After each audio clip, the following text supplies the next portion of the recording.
Hello and welcome back to the Simplifiers podcast, where we take topics in business and in life and simplify them. And friends, I really hope you've got your triple espresso ready and rocking, because we're going to dive straight into your numbers. We're talking left brain stuff, but do not hit pause. Do not stop right now. This is not scary stuff, because you know what? I found the expert to really help simplify it all so that we can finally master our finances and truly figure out how to increase our profits, especially in this crazy world we live in right now.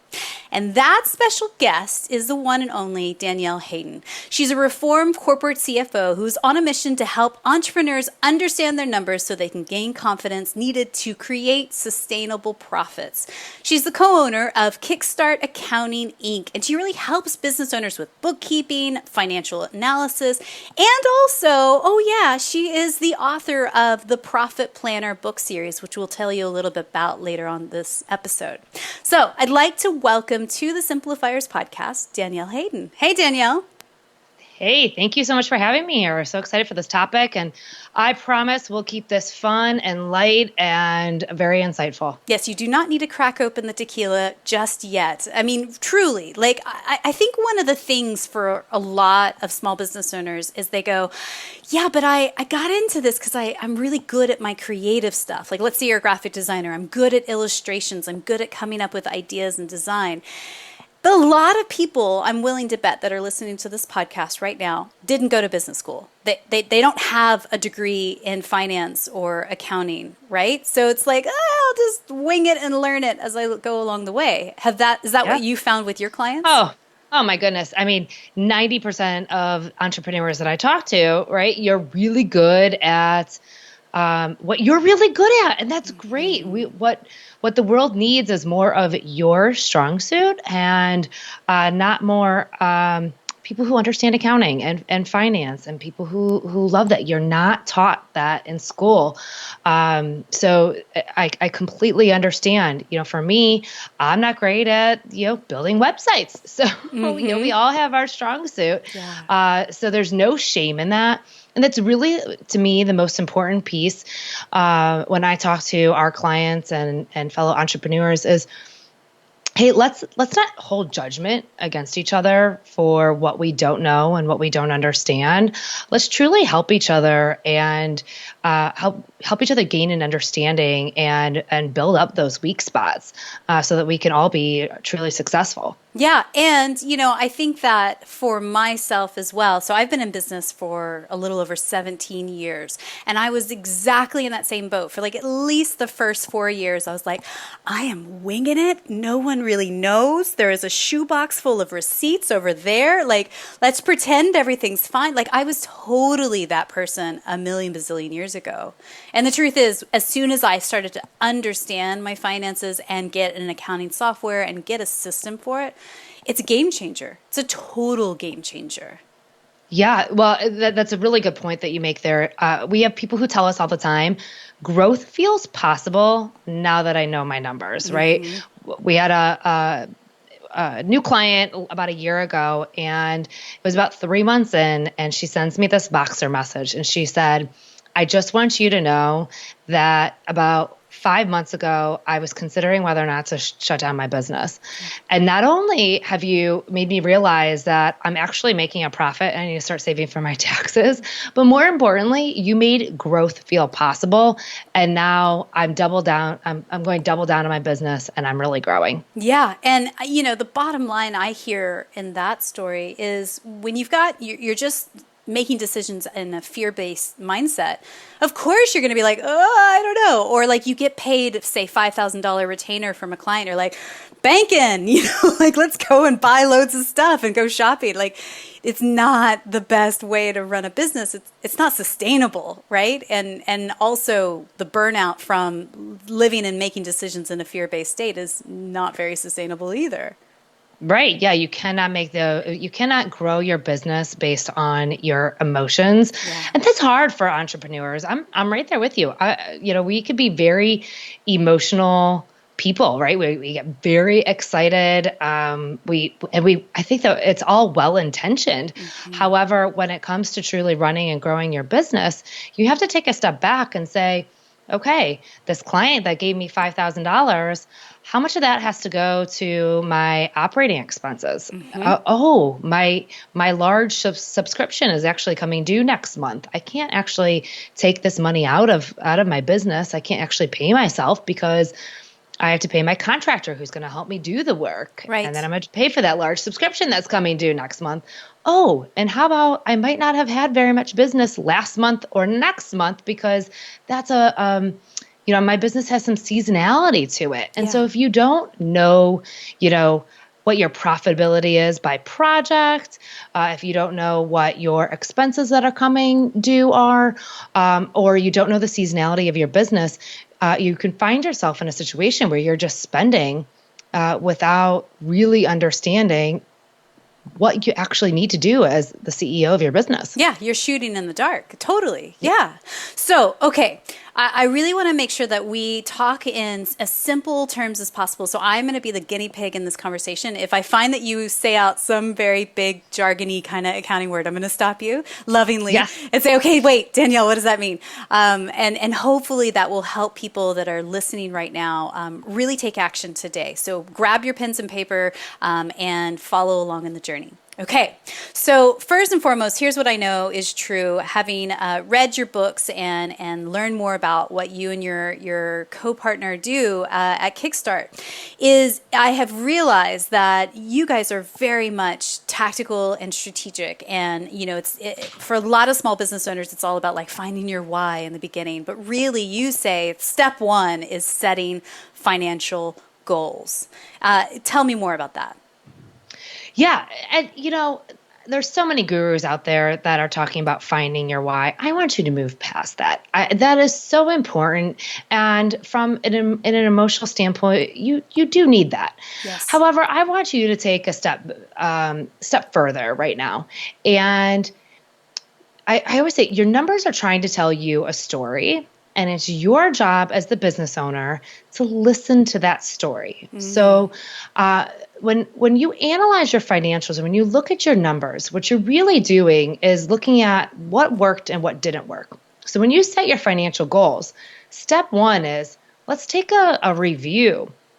What happened over the last 3, 6, 9, 12 months, depending on how long you've been in business? Maybe it's even 5 years. Yeah. What worked really well during that time? Did you enjoy it? Did you enjoy doing that project? Did your team enjoy working on that project? What didn't go well, right? Where did you get burned? Were you not charging enough for your products and services?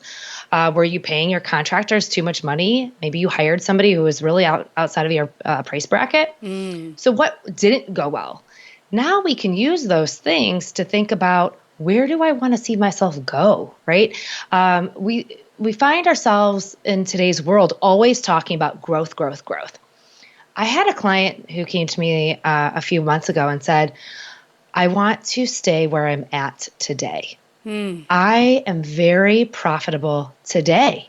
I have one contractor, one assistant. We're a well-oiled machine, and I know I'm profitable. If I take on too many clients, I'm going to have to hire on somebody else. I might have to expand my team, and I might not be as profitable. So how actually can I continue to maintain this? But that is where the importance of setting goals are, right? So she knew that she didn't want to just be on this growth trajectory to $1 million business. She wanted to serve her clients profitably where she's at today. Yeah, and that is huge. If you take nothing else from today's conversation than that away, I think that is such a huge point, because I feel like the trajectory of, personal development and for small business owners, the message out in the world the last 5 years is hustle, grind, more, big, big, big, big, big, get a 7-figure business in 4 hours a week. It's like at some point you go, well, yeah, you could build a bigger, more fancy golden hamster wheel, but that's a bigger payroll. That's a bigger amount of stress. That's a whole lot more hours than maybe what you're willing and ready to commit to this business. So I love that you're saying that, because I think it's true. Know what it is that you do want to accomplish and then build the business around that. But taking it the step further of the financial goals, put actual numbers to paper, right? Yes, yeah. Determine we find the best way in our strategic framework is to first and foremost find out what your fixed costs are. Mm-hmm. So how many clients do you need to serve just to break even? Yep. So easy way of doing that. What do you have to pay no matter what? It might be rent. It might be all of the subscriptions that you use to run your business, the computers. Maybe you have a co-working space. Mm-hmm. Insurance. Insurance, thank you. That's a perfect one. Employees, contracted benefits, your own personal salary. Yes. So calculate how much you need in order to just pay everything. Now, divide that. Now, let's say you charge each client, $1,000. How many clients do you need to serve in order to, let's say your fixed costs were $5,000 per month? That means you need to serve 5 clients per month, and that's just to break even. Right. We're not even going into profit yet. So then let's think about how profitable do we want to be, right? So how much do you want to take home in your own personal paycheck? What personal goals do you have that you're saving for?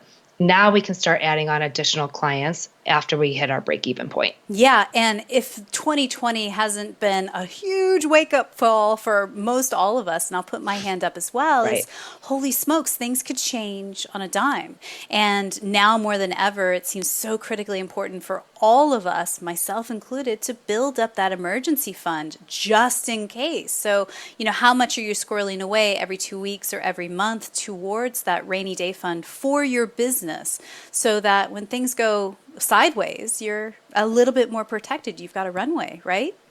Yeah, absolutely. So again, once you've calculated those fixed costs, it's really a game changer. So I always tell people have 1 to 3 months, preferably, even 3 to 6 months in your savings account so that you could cover your fixed expenses. Yep. I mean, we saw it, last March, April, May, we saw businesses have to shut down. But guess what? Their landlord still wanted to be paid. Yep. They still had utilities. Yep. They may or may not have had payroll. And then once they opened, they weren't opened in full force. So they really needed 3 to 6 months worth of savings in order to get through that time. So take that fixed costs that you have each month, multiply that by, look, everyone, don't get overwhelmed by that. If the answer is, Danielle, I have nothing in savings today, then the answer is, what's your fixed cost? Let's move towards getting 1 month first, right? Yep. So don't let this be like, oh my God, I'm never going to get to 6 months. I'm not going to save anything. Right? Yes. I could hear the tequila cracking open as we speak right now. Yes, no, pause. Everybody, deep breath. Margarita's down. Step away from the bottle. Yeah. No, seriously. So start with 1 month. Yes. Even break that down, and do what you can today, because you might be in a business that's still trying to repair from 2020, and that's perfectly fine. The point is start to make the action steps to get yourself there, so that you can be prepared. Hopefully we never have a catastrophe like this again, but maybe it's something different. Maybe it's your own personal environment that you need a savings for. We had a client recently that had to go on disability, and thank God she had that savings account with 3 months worth of her fixed costs plus a disability insurance plan. So she was able to continue to support her and her family. So those things are really important. Yeah. And, I think that you're spot on here. And a lot of us that are listening, sometimes it's just you and a handful of VAs, or you and maybe 1 or 2 employees. And so the buck stops with you. And so I really want to go into the brass tacks of how to do this, how to get our finances in order, and really so people can walk away feeling a lot more confident. So start off here. You talk about the 3 basic financial numbers that every business owner should know and track regularly. What are those? So first and foremost, everyone is always really focused on gross sales. So you open up your point of sale system, Stripe, Square, QuickBooks, whatever it might be, and you look at how much money came in the bank. That's great. I kind of don't care how much gross sales you have. What I really want you to do is then take, if you are selling a product, how much did it cost you to buy that inventory? Subtract that from your gross sales. That is your profit, right? That is your net profit. Maybe you have a product where you have to buy the inventory and then it requires you or your staff to then handle that product or inventory. How much time per product does it take you to maybe package the inventory? I want you to allocate your time or your staff's time to that product and then see how profitable you are. For all of our service-based businesses, you do not get away with not having to track this information. There's two ways that you could track this. You can track this by if you are paying maybe a set of VAs, contractors, we have a team of bookkeepers, whatever it might be who's helping you service your clients. Yep. I want you to take the sales minus the time you paid yourself, your contractors, or your employees, whatever it might be, to service those clients. And that is your profitability. And don't just do this by all clients. I want you to know this by client. So how profitable are you by client? The other way to think about this is how profitable are you by service line? So maybe you have 3 or 4 different service offerings.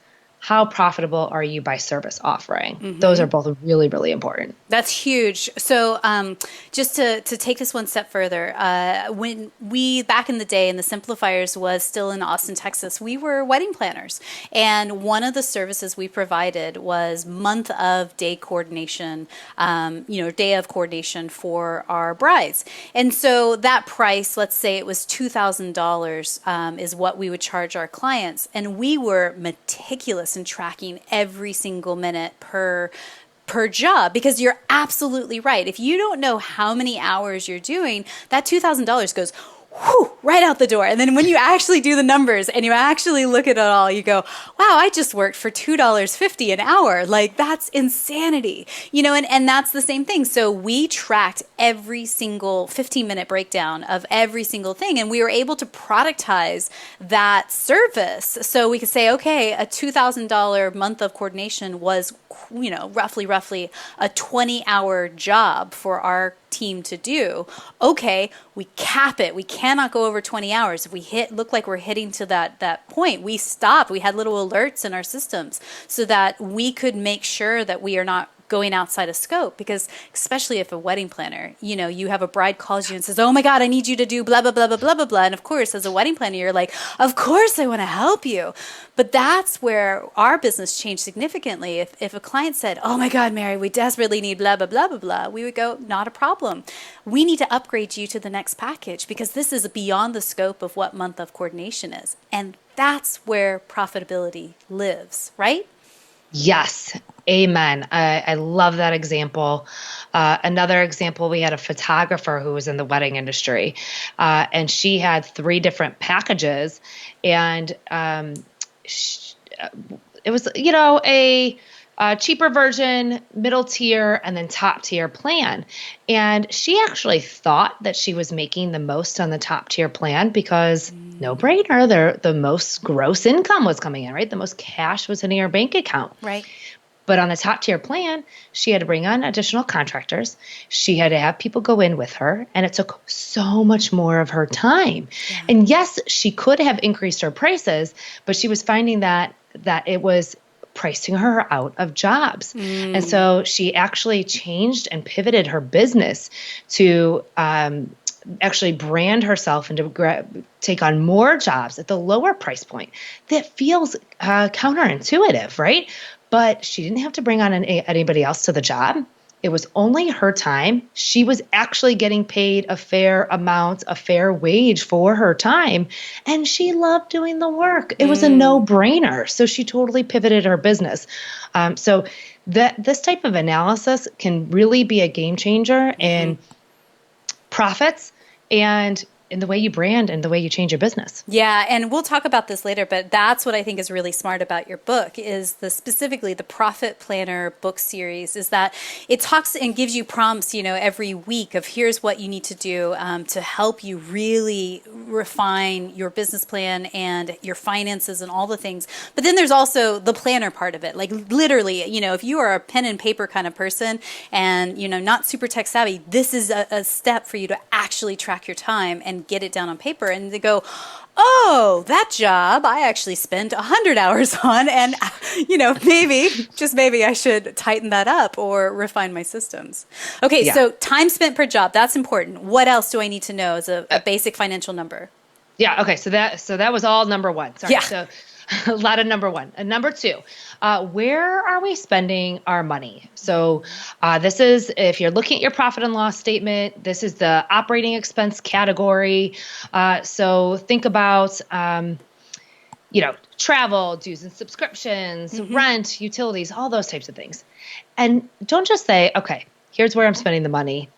Yeah, that makes sense. I spent it there.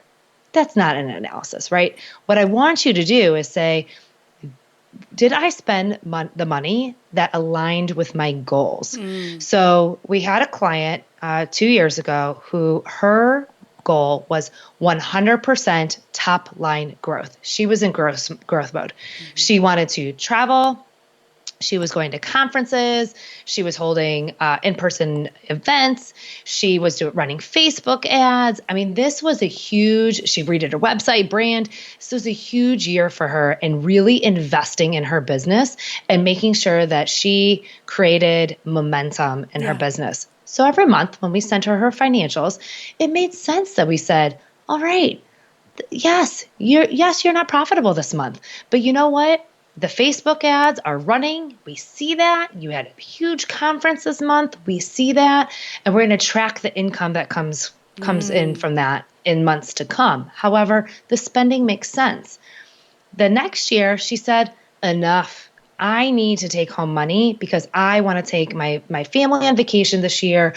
I need to start saving for a new house. My priorities are changing this year. I want to ride the momentum I created last year and become profitable this year. Yep.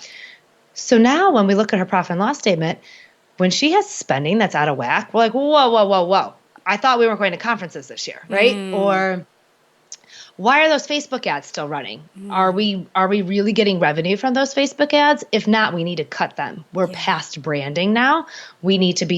We can only spend money for things that we're getting results on. Yeah. And, I think a lot of times, if I'm willing to bet, and I'm just thinking back on who I was like in the first 4 to 7 years of my business, you're not even looking at this. So it's not even like there's no time spent towards it. So you're just sort of guessing. And then again, you're making decisions in the dark, and I think that's such a good point of aligning your financial goals, your overall goals for the business with and looking at your numbers.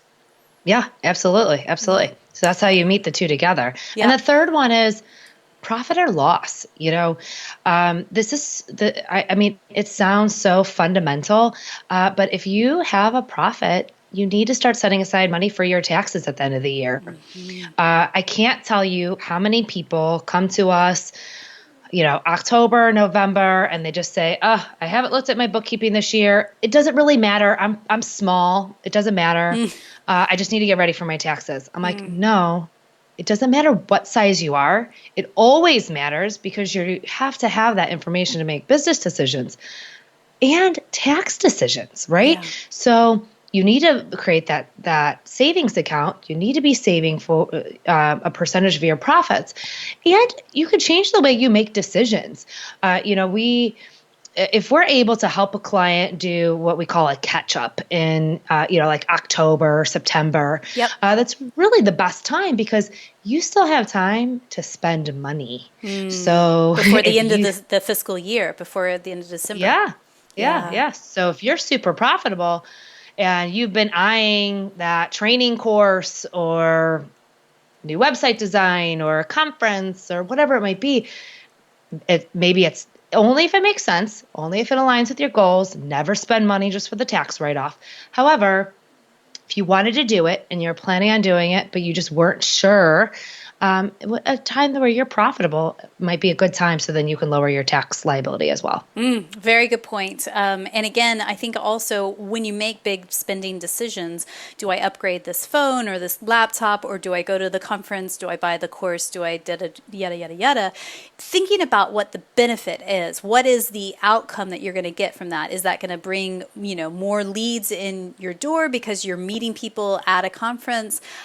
Is it going to up level your skill set because you're taking an online course or getting coaching from someone? So hopefully, theoretically, that means that you can charge more for your products and services. Always looking at, like, why am I making that decision? I'm not just going to the conference because that's what I do every single year, or I'm not just signing on to that subscription for that software because that's just what I do every single month. Really being strategic. So I want to take this one step further, because I think people know this, like, in theory, but in reality, like, it sometimes just doesn't get from step 1 to step 2. So literally break it down for us, Danielle. Like, how do we get our financial house in order in, like, say, an hour a week? Talk us through that process. Yeah. So first and foremost, I want you to go get an accounting software. There are free versions out there. You can go to Wave. They have a free version. However, I promise you, you will eventually outgrow it. So it would make sense for you to make the investment now to get into either Xero or QuickBooks Online. Yep. We have people tell me all the time, I'm too small. You're not too small. The day you start your business, if you have an LLC or a tax ID number, or you're accepting money from anybody, you are not too small to go get yourself a QuickBooks profile. And I would say, don't get the self-employed version, get the essentials version, because again, you will outgrow the self-employed version, and they don't let you convert that to QuickBooks Online. So yeah. Amen to all of that. And side note, if you are listening and you're not watching the video version, so Xero is Xero, not spelled with a Z. So huge. And I've used both. Xero, I'm using that currently, and I used to be a diehard QuickBooks girl, but 100% agree. Yeah. And I use Xero at the firm. However, most of our clients are in QuickBooks. Look, the idea is that from day one, you want to be able to run the reports. And I can't tell you how often we'll have clients who were in Wave or some other, Basic. excuse my French, but yeah.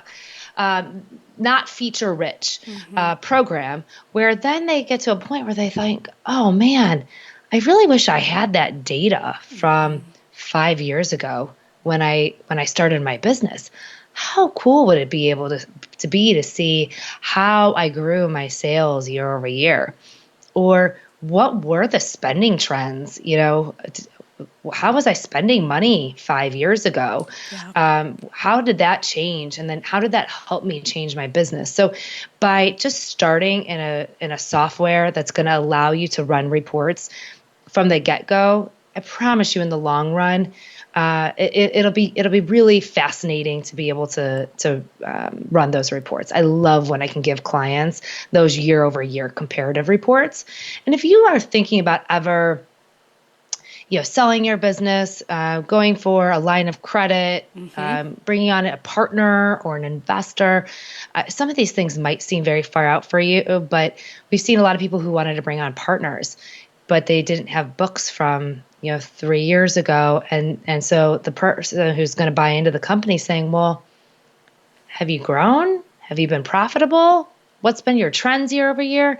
So it might feel daunting. It might feel like, I'm never going to bring on a partner, but you might. So think about how you could set yourself up for that analysis. Okay. So step 1, get an accounting software. Step 2, go in, set up your bank feeds. So all these accounting software will allow you to set up a bank feed where you put in the login information for your checking account, your savings account, credit cards, PayPal, Square, Stripe. It's huge. I'm telling you, like I wasn't doing that 6 years ago and I was manually typing every single transaction into my QuickBooks. And now it's literally auto-populated. So if you've got 40, 50 transactions in any given month, it's just auto-populates into your software. And all you have to do is go in and go, bink, okay, tag that as this type of experience and tag this to this client. Ding, ding, ding, done. It's such a game changer. Yes, it is. There's a few things to be careful about. You want to make sure that you're not duplicating income. Some people will initiate the sync with Square and Stripe, or maybe use HoneyBook or Dubsado, and then they count the sales twice. So just as you're syncing all these softwares, just make sure that you're doing it correctly, and that you double check your sales, right? If you're like, well, I didn't bring in $50,000 last month, then right, you're probably duplicating it. Go back and take a look at how you have it set up. And when you're entering those transactions, think about where you're categorizing those expenses, and make sure you put the name of each transaction. So if we're thinking about an hour a week, schedule that time on your calendar. Maybe it's, I seem to like to do this type of stuff on Fridays. So maybe it's every Friday morning, you set yourself aside some bookkeeping time, you go in, you process all these transactions. Yep. But I want you to don't just hit add, right? There's a really quick button in these accounting software that just says add. Mm-hmm. Take a step back and think about how you set up your chart of accounts. One of the things that we do with our clients is to say, all right, what does this mean to me, right? So I think one of the dummy accounts that QuickBooks sets up is office supplies and software. Mm-hmm. This drives me nuts. The pens I buy are not the same thing as Zoom that I use for my business, right? These are two different things. So break those accounts down separately and just think about when you look at that profit and loss statement, you don't want things lumped together that don't really belong together. So maybe the first few weeks, this isn't an hour activity. Maybe it's an hour and a half.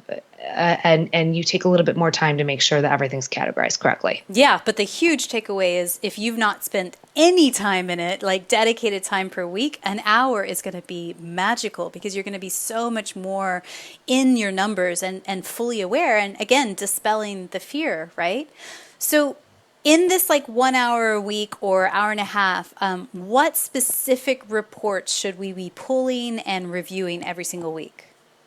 So on a weekly basis, I believe in the financial dashboard.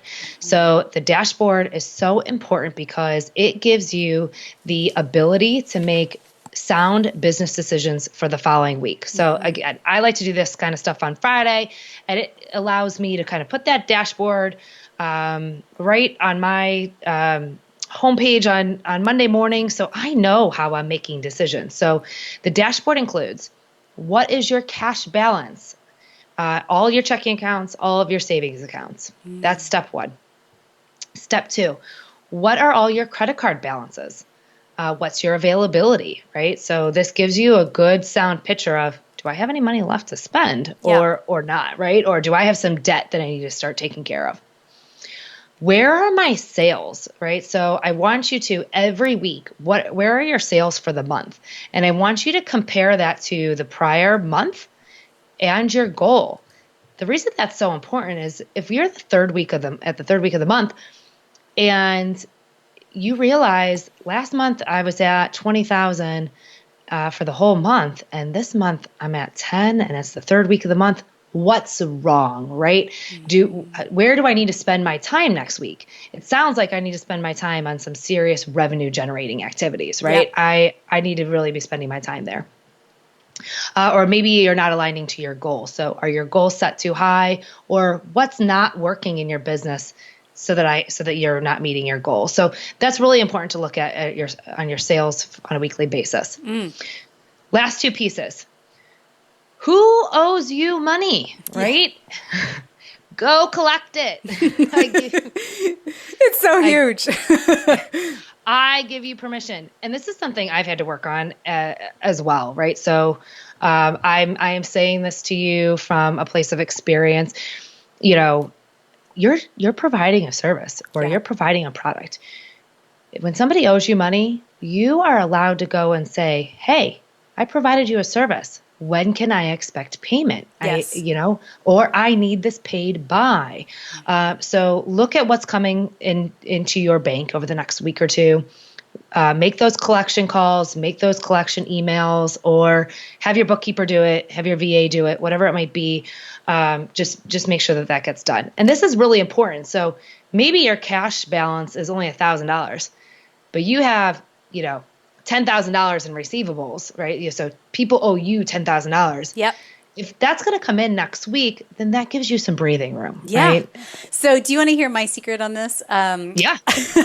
So I pretend in my head that I am Karen from finance, and Karen from finance takes no nonsense. And like, you just have to step into that persona of if Karen from finance in a big corporation, she doesn't care. She's not going to tiptoe into a conversation with somebody who has past due invoices out there.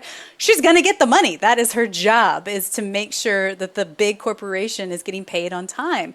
And I think this is a thing for a lot of small business owners. We go, oh, but I don't want to, ruin our relationship with my customer. I feel nervous about, no, put your Karen from finance boots on and send the email, make the phone call, be assertive in that dialogue of saying, hey, I noticed that you have a $10,000 balance due. I can take the call, your credit card details over the phone right now. Let's get this cleared up now. That takes balls, but it also is part of running a business. It's part of running a business. And I love that you said that you gave that example. I'll give you another one. A client of mine, she created a different email account so that they were coming from her operations manager. And so when she sent collections emails, they weren't coming from her, which was interesting. So that when she hired us, we started sending her collections emails out for her. But she's like, nobody knows that I've been doing them for the last year. So don't tell anybody. Just, you take this over and don't tell anybody I was actually the operations manager sending out the email. So Brilliant. However you need to do it, right? Go set up an extra email address and change your tone so that you're actually really collecting that money. People respect you for it. I always say, I want to do business with people who understand that I'm in business. Yeah. And I want to pay you for your service. If I hire you, I want to pay you. Right. I don't pay people late. And I want to work with other people who want to pay me, right? And value me. That's right. This is not a hobby. This is a business. End of. Yeah. So reports we should be looking at: profit and loss, your balance sheet, any outstanding invoices due. And what about a cash flow forecast?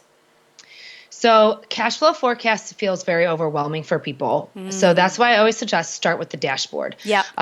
And the last piece of the dashboard is accounts payable. So who do you owe money to? And that could be all of your vendors, contractors, payroll, big subscriptions. So what you could do, and this doesn't have to be very complex, you could go into Excel and just lay out the next 6 weeks and lay out, estimate what your sales or your collections are going to be,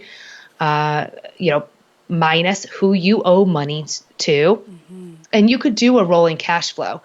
Again, if that feels like, oh my God, I can't do a cash flow statement, start with this dashboard. Yep. You'll be pretty impressed that you can start to project what's coming down the pipeline once you start having that picture each week. Yeah. And side note to everybody, Danielle has this freebie for you guys that helps you get to that process of making that financial dashboard. So all of this that we talked about in this conversation and the link to that freebie, you can find at the simplifierspodcast.com, or you can go straight to her website, profitplannerbookkeeping.com/financial dashboard. Again, that was a lot of words.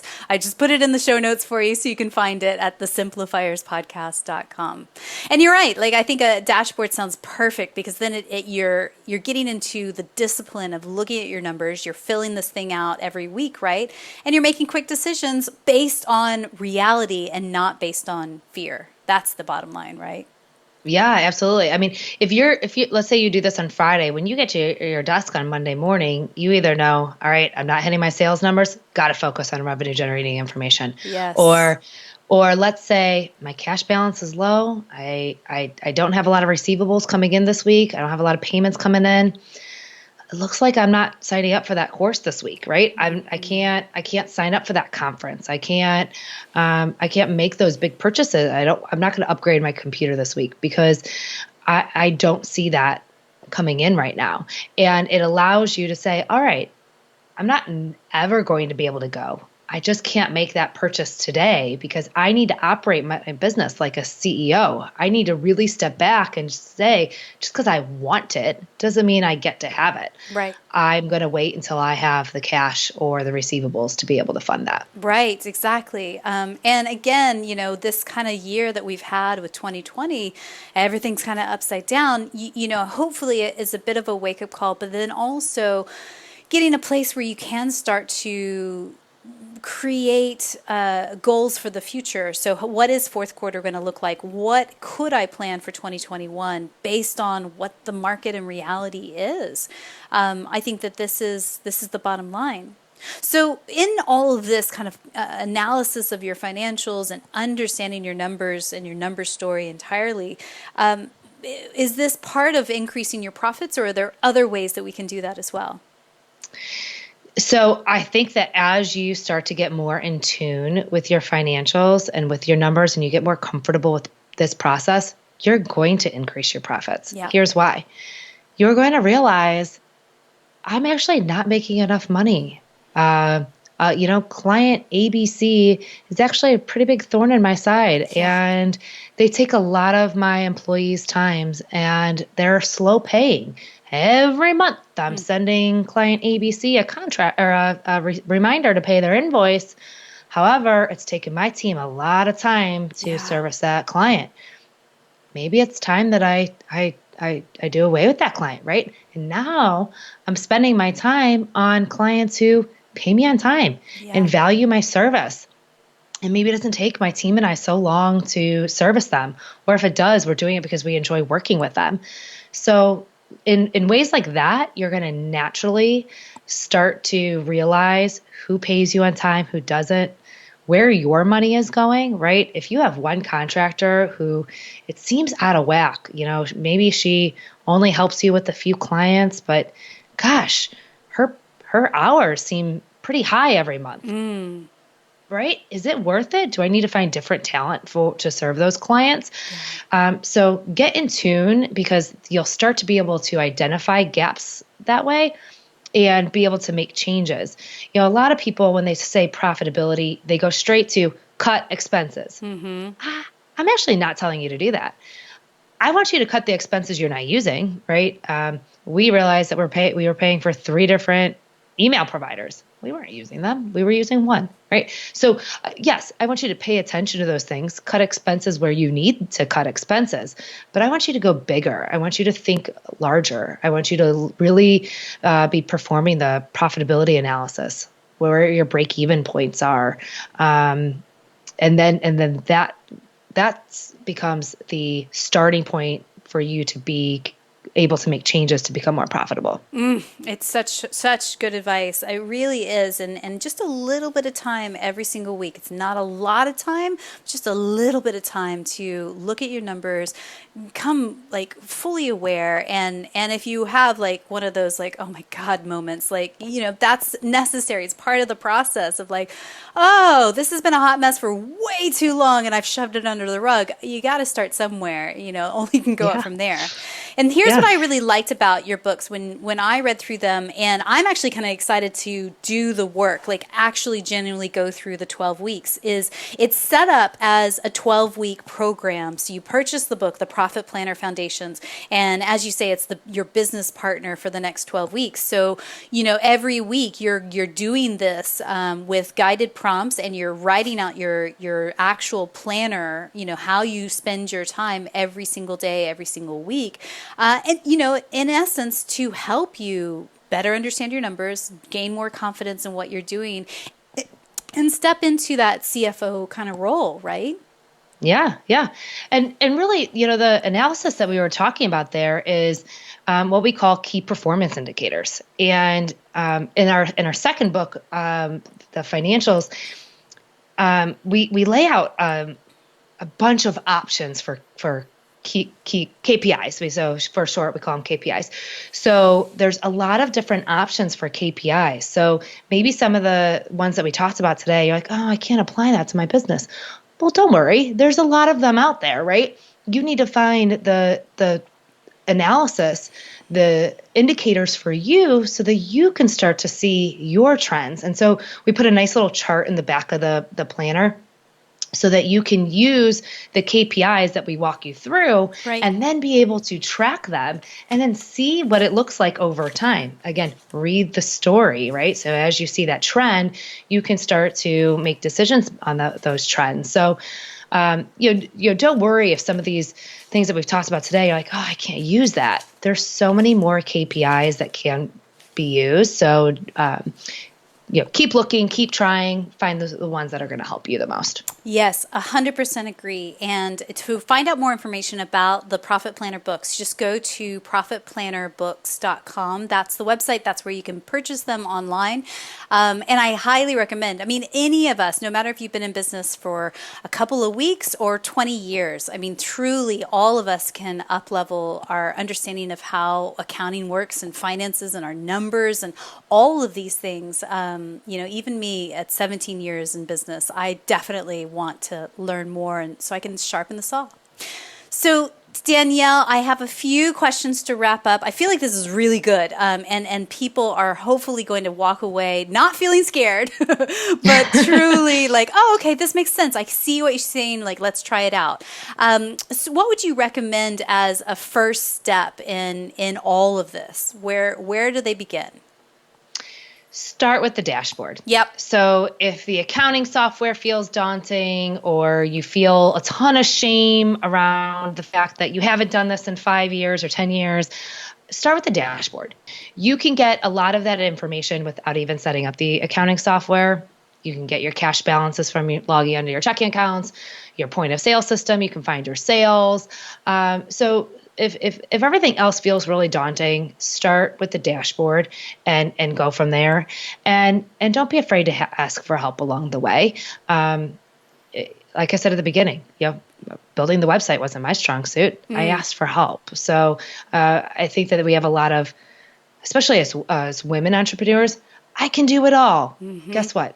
I can't do it all and I need help, and I am able to do everything that I do because I ask for help. So start with the dashboard and go from there. Brilliant. And side note to everybody that's listening as well. So Danielle and her team also run Kickstart Accounting Inc. So they are a women-owned virtual accounting firm, and they really specialize in helping small business owners understand their financials, handle the bookkeeping, really help run alongside. So you'll want to check that out as well to see if that's something that you're interested in. And again, those links are all in the show notes for you guys. So Danielle, I have a few questions before we wrap up that I want to ask you that I like to ask every single person that comes on the podcast. And again, thank you so much for your time. First question is this: what's one book or blog that you're reading these days that's either inspiring you or poking holes and challenging your belief system? So this one, it's a book that I've read probably 3 times now. It's called The PMA Effect. It's written by a man named John Joseph. Fantastic book, and really challenges me to, it's a positive mental attitude, right? So, meditating in the morning, prioritizing working out, cutting out the BS with yourself and working hard and being honest with yourself. So if you're looking for a no BS kind of good read, really enjoyed that one. Brilliant. Well, we'll put a link in the show notes for that book as well. So tell us, who's one person in your network, somebody that you know personally, you just feel is up to brilliant things, and we could shine a spotlight on them, and who knows, maybe one day we'll have them on the podcast. Yeah, I would love that. So she is a client of mine. Her name is Jenna Lear with Blue Louie Studios. We're here in Cleveland, Ohio. Met her locally at an event a few years ago. And when I first met her, she had just gotten laid off from her corporate job. She was just looking at becoming a freelancer. And she just was taking on some freelance jobs here and there. And the first year, we just helped her get ready for her taxes. Second year, she came back to us and said, all right, I'm ready for some bookkeeping. I think I'm making a loss, but help me learn to navigate that. I'm like, holy crap, girl, you're making a profit. You're not making a loss here, right? And then we watched her over the last 2 years create this huge networking event in Cleveland where all these local women get together. And then she created a mastermind. It's called the Monday Mavens. And these women all come together to work together and support each other. And it's this environment that has no clickiness. And I'm just so proud of her. So I say all of that because I'm so proud to have watched somebody grow that way. So I love being able to tell that story and be able to watch that. And it all starts from an idea that's so brilliant. And I love hearing about women in various parts of the world doing amazing things. So we will link her in the show notes as well. So if you guys are listening and curious about what she's up to, you can find her as well. So I believe gratitude and simplicity go hand in hand. Tell me, what are you grateful for today? Today, I am grateful for some white space because my kids are learning 100% virtually right now. Yeah. And I'm grateful for my business. I'm grateful for my team. I'm grateful for my home to be able to have enough space where we can all have divided rooms where I can still record a podcast and my kids can still be out there virtually learning. So it's something so simple, but I'm fortunate to be able to be home and be able to keep them on track and accountable. And I'm gonna put a positive spin on this, even though I don't enjoy it every moment, but at least I can be here with them during this time, and not have to be, running off to an office and then be here by themselves. And so I'm going to be grateful to have this extra time with them. Brilliant. Is there a place in particular where people can connect with you online or social media?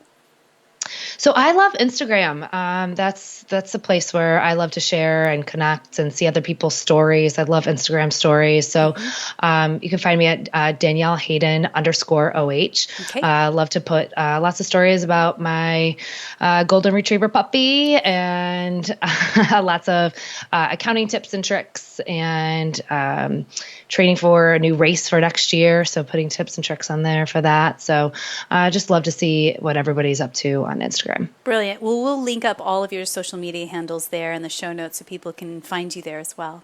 So my final question for you today is this, and again, thank you so much for your time. Someone somewhere is listening to this episode right now. She has the proverbial shoebox full of receipts, probably hidden underneath her desk somewhere or crammed in her purse.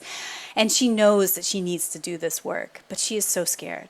What's one thing you could whisper into her ear right now just to encourage her in this moment? There's no shame. You're not alone, right? We all have something that we're cramming down into our purse pockets or below our desks. There's no shame in it. I just don't want you to sit in it.